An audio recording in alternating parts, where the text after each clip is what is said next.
સોની rhythm musical group દ્વારા પ્રથમ વખત મ્યુઝિકલ શો યોજાયો। ભાવનગરના સોની સમાજના ઉભરતા કલાકારોને સ્ટેજ પરફોર્મન્સ આપવા માટે સોની રિધમ મ્યુઝિક ગ્રુપ દ્વારા સૌરાષ્ટ્રમાં પ્રથમવાર સોની સમાજના ભાઈઓ બહેનો દ્વારા ફિલ્મી ગીતોની પ્રસ્તુતિના કાર્યક્રમનું આયોજન કરવામાં આવ્યું હતું। આ કાર્યક્રમમાં સોની સમાજના કલાકારો દ્વારા સ્વર સંગીત અને સંસ્કૃતનો સંગમ રજૂ કરતા ઉપસ્થિત સર્વો ઝૂમી ઉઠ્યા હતા।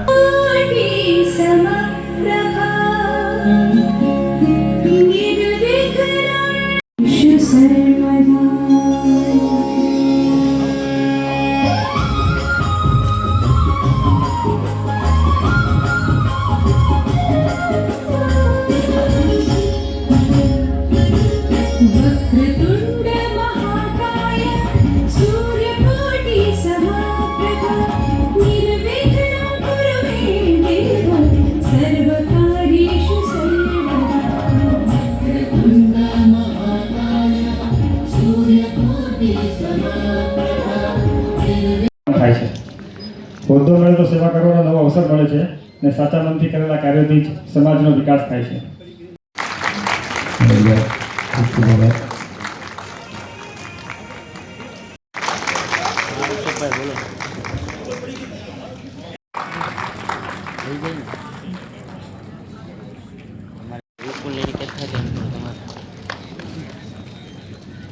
ભૂપેન્દ્રભાઈ કુકડી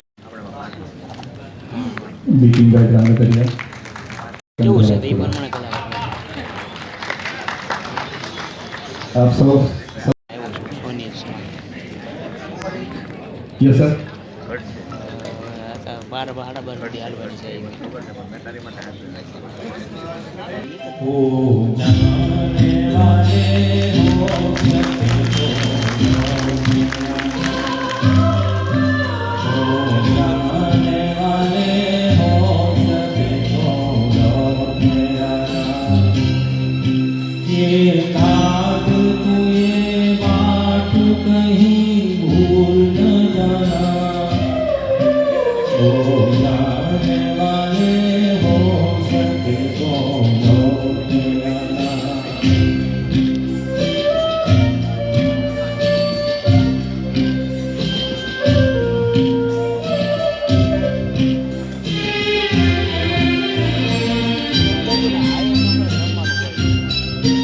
बचपन